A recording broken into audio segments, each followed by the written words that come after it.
नमस्कार साथियों, आज की इस वीडियो में हम दिखा रहे हैं कि अटेवा के राष्ट्रीय अध्यक्ष विजय कुमार बंधु को देखने के लिए और उन्हें सुनने के लिए कर्मचारियों का जनसैलाब उमड़ा। आज बदायूं के इस्लामिया इंटर कॉलेज में विजय कुमार बंधु जी ने क्या कहा पेंशन के बारे में, सुनिए सभी। भाई क्यों न रहे, लोग कहते तो गलत बात आपने बोल दिया। एक पार्टी से एक विधायक को टिकट नहीं मिलता, दूसरी पार्टी जाने में देर नहीं लगती है। बात बढ़ाई जाती है। एमपी में गया, एक आदमी हमारे संगठन का था, कहा सर हमारी विचारधारा टकराहट हो रही है, जिसको आप कह रहे हो वोट दे रहे हो उसको नहीं दे सकते, और जो पेंशन नहीं दे रहा हम उसके विचारधारा से जुड़े हुए हैं। हमने कहा ध्यान रखना इस बात को, चुनाव में नजर रखना अपने विधायक पर। मजे की बात, जब चुनाव घोषित तो सबसे पहले वो भागा। तो उसने कहा बंधु जी आपने सही बात पढ़ाया था, अपना ख्याल रखो फिर दूसरे का ख्याल अपने आप आएगा। तैयार है? हमारे बीच में तो हमारे बहुत ही अदब के साथ मैं उनका तहे दिल शुक्रिया अदा करना चाहता हूं। ये लड़ाई क्यों जीतूंगा मैं आपसे क्लियर करना चाहता हूं। ये लड़ाई हम 110% जीतेंगे। हम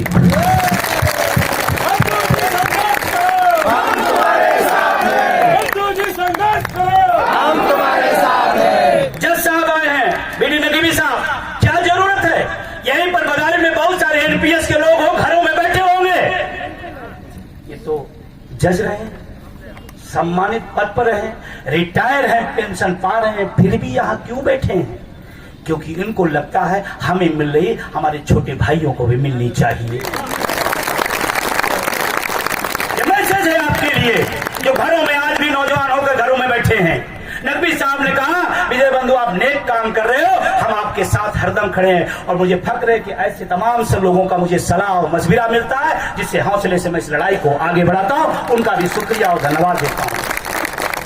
हमारे साथ पूरी कदम ताल करते हुए सांसद जी, मैं स्पेशली आपको कहूंगा, डीएन सिंह साहब दिल्ली से, इन्होंने कहा जब बदायूं में कार्यक्रम है विजय बंधु तो मैं घर में क्यों बैठूं, मैं वहीं चलूंगा। एक सिर तो बढ़ेगा, एक सिर तो बढ़ेगा।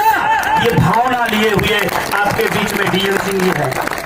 पूरी दिल्ली की रामलीला में जो आपको व्यवस्था मिली थी, मैं फक्र के साथ कहता हूं, मैं जब दिल्ली में डीएम सिंह आते हैं तो मैं फोन करता हूं, हम सर ये समस्या आ गई। एक शख्स कहता है विजय बंधु तुम चिंता न करा, मैं हूं, सब ठीक हो जाएगा।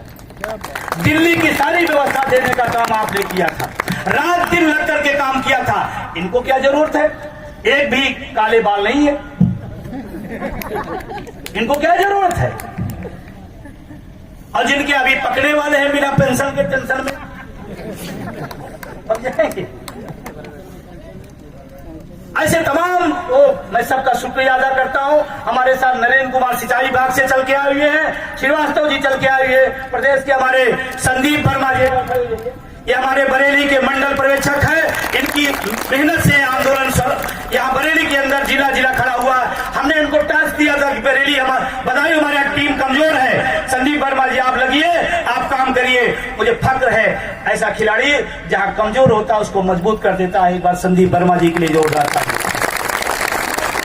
ऐसे तमाम हमारे साथी हैं, हमारे आयोजन समिति के लोग, चाहे अनिल जी हो, ओमवीर जी हो, सभी साथी बैठ जाएं। आप बैठेंगे तो सरकारें खड़ी होंगी, इसलिए आप लोग बैठ जाएं। आप जहां भी हो बैठ जाएं। और मैं ऐसे ही नहीं कह रहा हूं, क्योंकि कई राज्यों में मैं गया तो वहां के मुख्यमंत्रियों से निवेदन किया, वो मेरी बात नहीं माने, आज वो भूतपूर्व हो गए।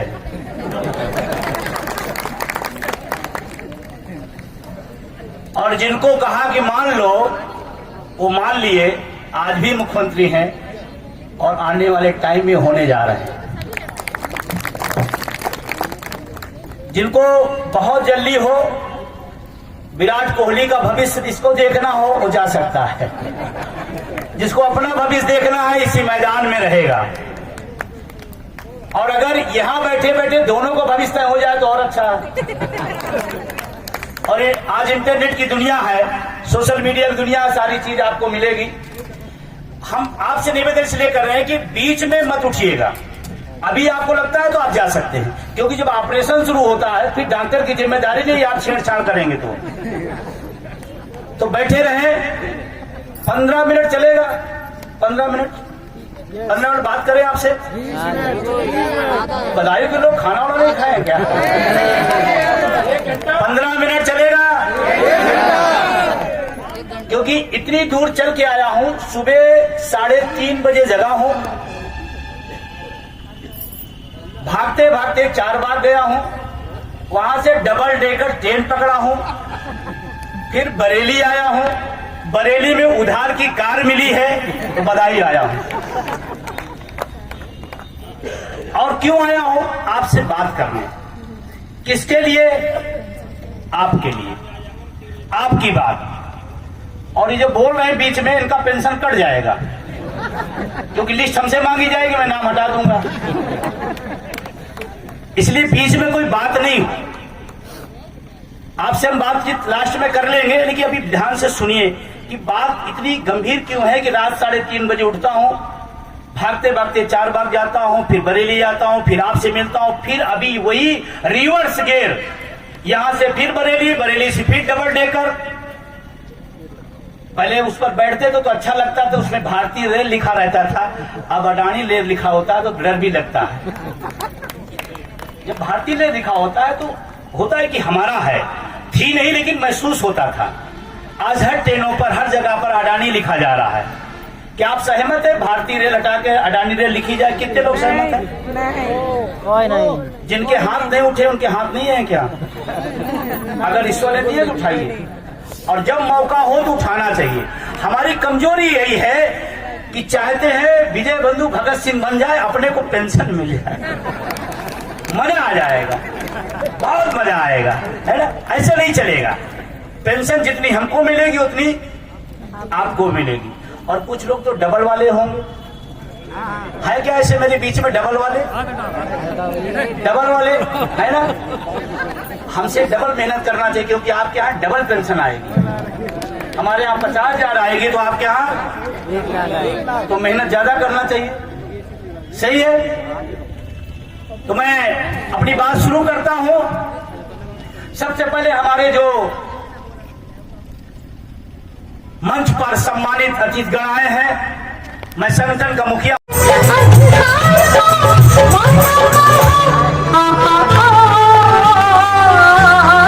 संसद की आस अति बार, पूरा विश्वास अति बार, हम सबकी आस अति बार, पूरा विश्वास अति बार।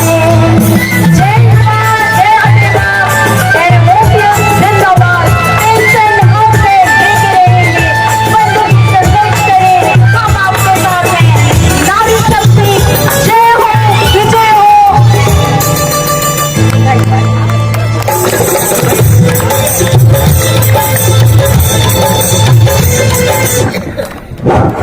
बहुत बहुत धन्यवाद देंगे भाई ब्रजेश यादव जी।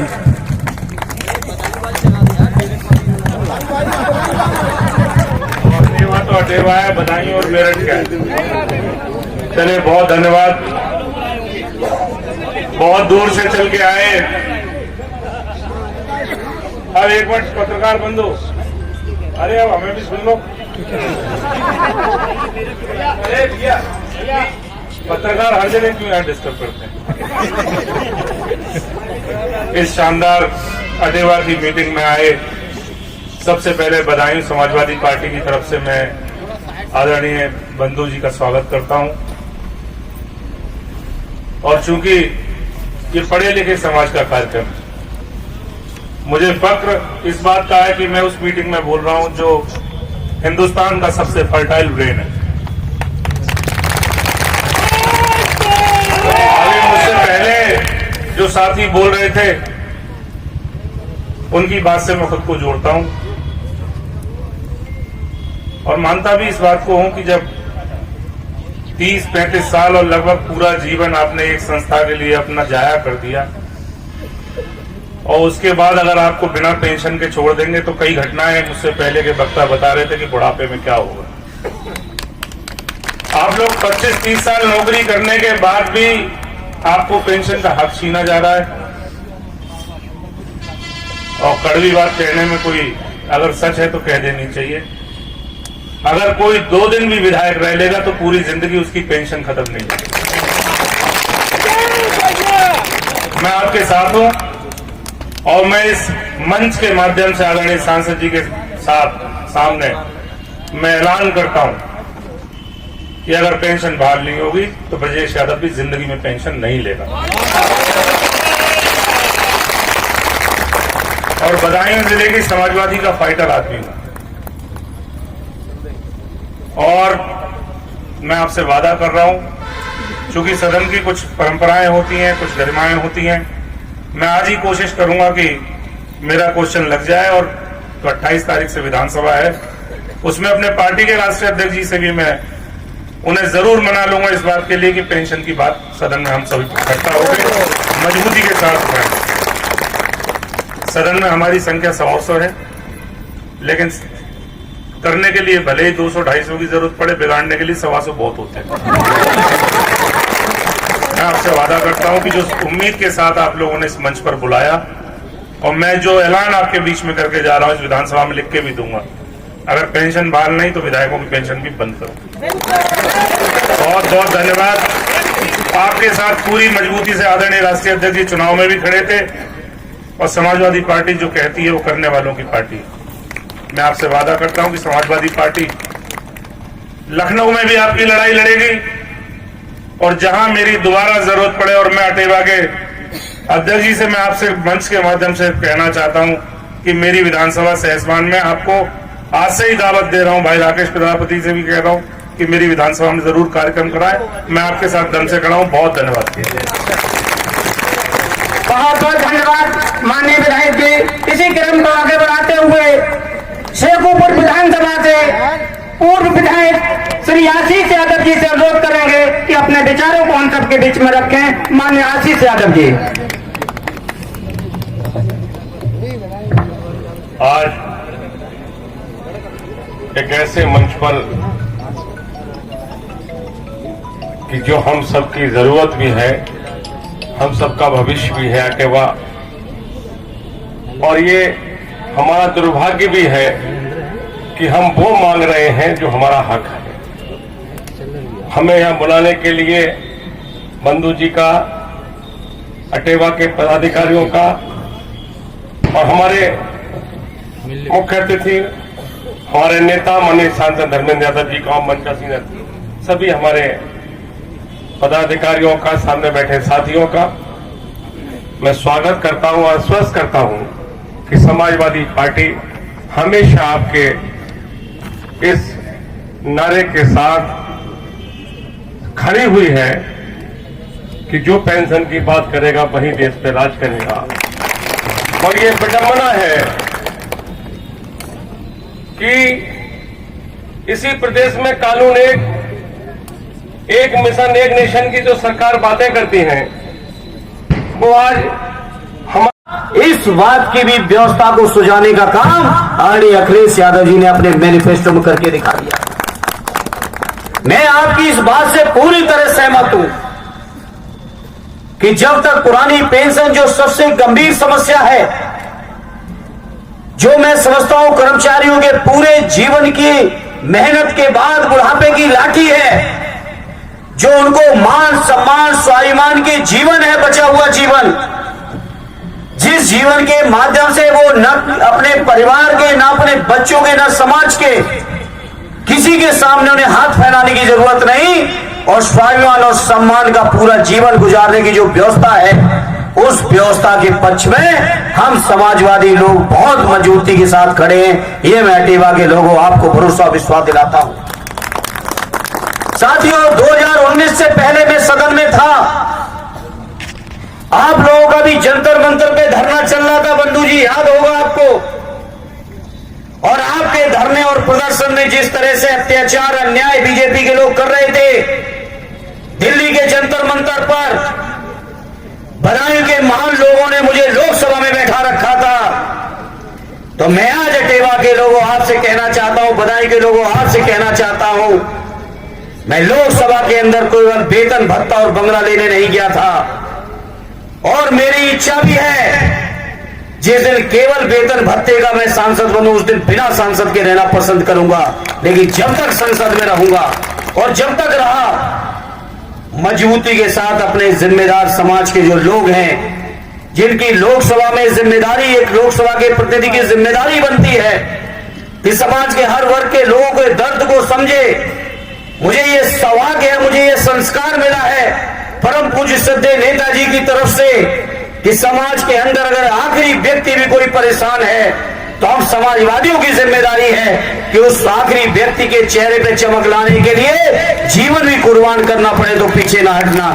ये संस्कार हम समाजवादियों को मिले। इन्हीं संस्कारों के पालन करते हुए जब आपके ऊपर हमले हो रहे थे जंतर मंतर पे, मुझे फक्र है, मुझे सौभाग्य था उस समय में सदन में था, उस समय भी आपकी आवाज उठाई थी।